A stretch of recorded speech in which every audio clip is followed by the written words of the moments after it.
lettuce, lettuce namin. Ito yung mga lettuce namin. Ayan. Diba?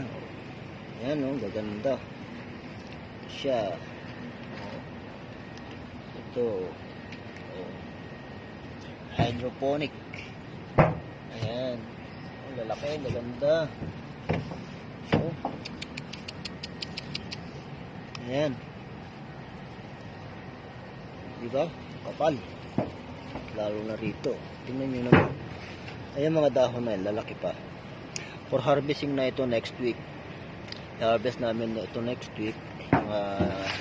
Wednesday or Thursday. Ayan.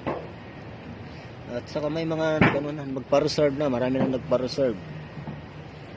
May mga nagpa-reserve na. Siguro yun na masusuplayan na mauna. Ayan siya, oh. Diba? Maganda. Ayan.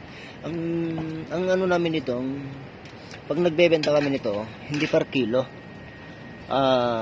Per puno. Ayan. Pero ang puno niya, ang lalaki ito tulad nito. Laki niyan. Ganyan, halos ganyan ang halos ganyan lahat. Pero ito, lalaki pa ito. Ito, lalaki pa ito. Ito. Lalaki pa yan. Dadami pa yan kasi ang dami pang mga dahon. Ang kapal pa ng mga dahon, yan. Ito hindi siya mapait kasi magandang klaseng variety ito.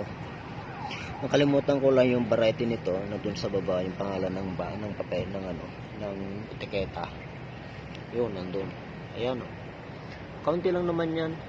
2 4 6 8 9 ano lang naman yan. 9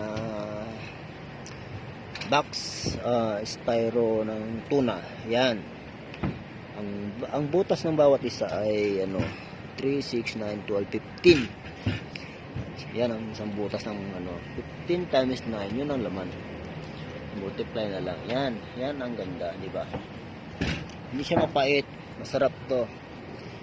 Ito yung gustong-gusto ng mga empleyado na rito, yung mga nagda-diet, yan. Yan, ang ganda, di ba? O, yan. Yan ang tanim namin. Yan, hydroponic. Yan. Diba? Ang ganda. Kaunti lang naman yan. Ito yung munting farm namin dito sa aming working area. Working area namin. Okay, salamat. Next next video isesend ko ulit sa inyo next week kung gaano nakaganda bago namin ipa-harvest.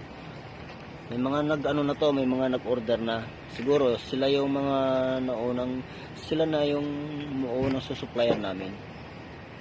Ayan, yan sila, yan. Sila na yung unang susuplayan namin. Meron din kami rito mga Taiwan na petchay. Pero ito, konti lang yan, pang ulam-ulam lang namin yan. Ayan, nandun siya. Ayan. Ayan. Yan ang mga tanim namin dito. Konti lang yan. At least,